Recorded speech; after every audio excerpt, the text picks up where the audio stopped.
Hello everyone, and thank you for watching this video on how to choose the race that's right for you and your playstyle in Starcraft II. Let's go ahead and get started with Terran.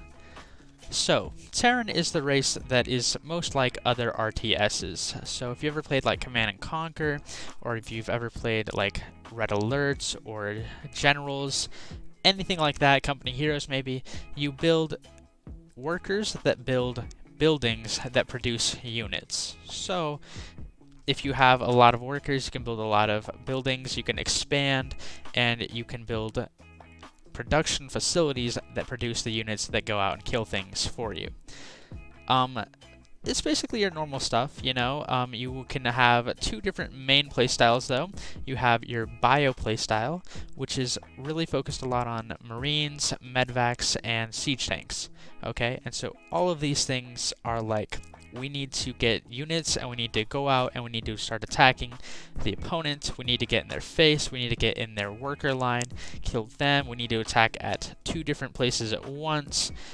All that sort of stuff. It's a really aggressive and fun playstyle. However, it's really important to focus on your economy back at home if you're trying to do all of this, and I wouldn't necessarily recommend it for someone who's trying to start out right now. Instead, I would recommend mech.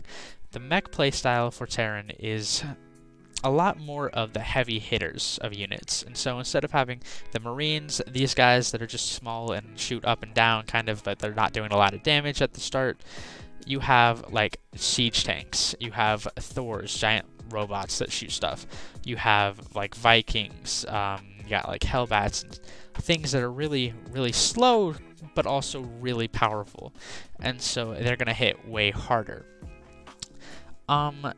Some of the goals with Terran are completely dependent on what kind of playstyle you want to pick. If you're going with bio, one of the goals is really crippling your opponent so that you can hit them with a lot of units really hard, really fast, and making sure that you can close out the game. However, with mech, it might be more of a better idea to, instead of trying to go out there and kill your opponent quickly, to sit back, wait until you can get all those really big hitters, and then once you defend an attack or so, you go and counterattack with all your massive units and just punch your enemy right in the face, just like one direction, just crush them. And so it really depends on your playstyle. If you want to move more high, fast-paced, and you want to get everywhere, bio is a great option for Terran, and if you want to play more defensive and be more focused on you and your macro play, mech is probably a better option for you. Now that we've talked about Terran, let's move on to Protoss. Now, Protoss I generally consider to be a more efficient and like high-class race, if you will. And so with normal RTSs, you get your workers and they go build a building, right? And they sit there and build that building until it's finished. Well, with Protoss, you have your probes, or your workers, and they go and build a building, and then they leave, and the building actually builds itself. And so the worker can get back to work doing whatever else it needs to do. So it's really efficient in that sense, and another sense is they also have something called warp gate. So instead of having that building have like a unit come out of the building, you can actually use that building to warp in units anywhere that you have like a supply pylon. And so if you have a pylon like on the other side of the map, and you have 5 warp gates at home, you can warp in units on the other side of the map. You don't have to walk them all the way across. And so that's a really cool and awesome part of Protoss as well.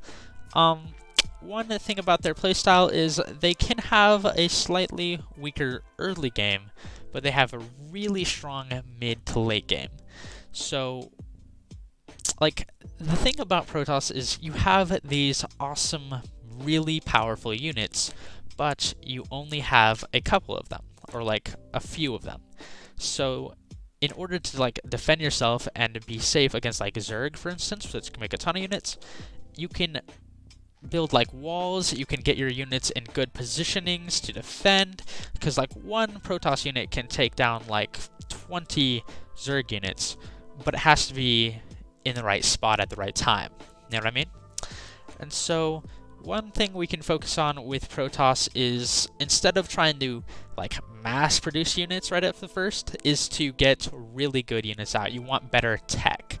All right, one of the best units in the game is, like, for instance, a oh, it's the laser giraffe. I don't know why I would call it that. It's the Colossus. Okay, and the Colossus is like this giant robot that does splash damage that will mow down enemies. Okay, but it's the most expensive, or one of the most expensive units in the game. Protoss wants a lot of those, alright? But you can't have, like, just infinite. You have to tech up first, so you have to spend money, invest time into it to get those kinds of things out. And so, generally, they're kind of better at scaling, alright? One thing about Protoss is that you can get a lot of units out really fast, okay? But you want to have the best units out really fast, you know what I mean? And so if you follow really specific guides and have a game plan of, like, I'm gonna have these really powerful units here at this time, or you're gonna warp in really powerful units into the enemy's base, like, that is where the power in Protoss is. They hit really hard. They just have to have the time to get there. Okay? Now, let's talk about Zerg. Zerg is, like, take everything you've ever known about RTS games and throw it out the window, okay? This is not your, like, oh, I'm gonna have a worker go build a building or whatever. No, if we want to build a building or an expansion, you have to sacrifice that worker, okay? So if you want to go build, like a roach warren, for instance, you have to kill one of your own workers, or if you want to build static defense, you have to kill one of your own workers in order to do that. Now you might be like, well, that's really dumb. The thing is, though, Zerg can make a lot of things really, really fast, okay? And so there's a balance between, you know, do I make workers or do I make units? With the other races, it's like, I'll just make workers and units at the same time, no problem. But with Zerg, it's really about, okay, if I make workers and units at the same time, I'm not going to have a lot of workers, and I'm not going to have a lot of units, alright? Zerg isn't about that. Zerg is having a lot of one good thing, okay? Not necessarily that good, but a lot of them.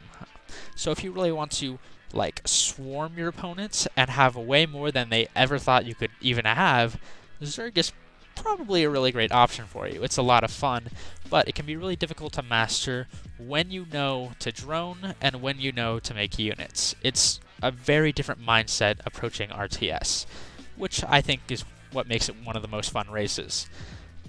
Now, one of the goals in Zerg is that they used to be the reactionary race, and in some cases that's still kind of true. You want to scout your opponent and understand what is coming at you, but recently it's been more about, like, what is my game plan? So if you want to have a maxed out army and 62 drones, you can do that at 8 minutes in the game. You can have completely maxed out army in 8 minutes. It's just not going to be like the best army in the world, you know? It's not going to be very high up the tech tree, and it's not going to be very powerful. You're just going to have so much, and you're going to have a great economy.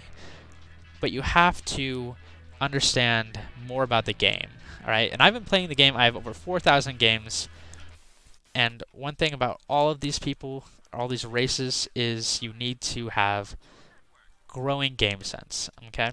So I hope this video helped you out in deciding what you wanted to play and what you wanted to focus on and what playstyle you wanted when playing StarCraft II or getting into it.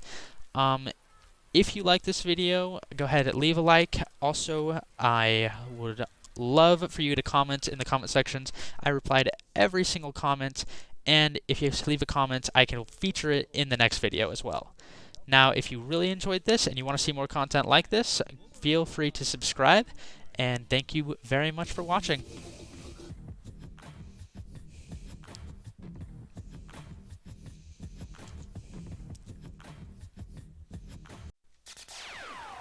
Yo, listen up. Here's the story of all about a viewer who would just view, and all day and all night, everything he'd do, just view, without subscribing.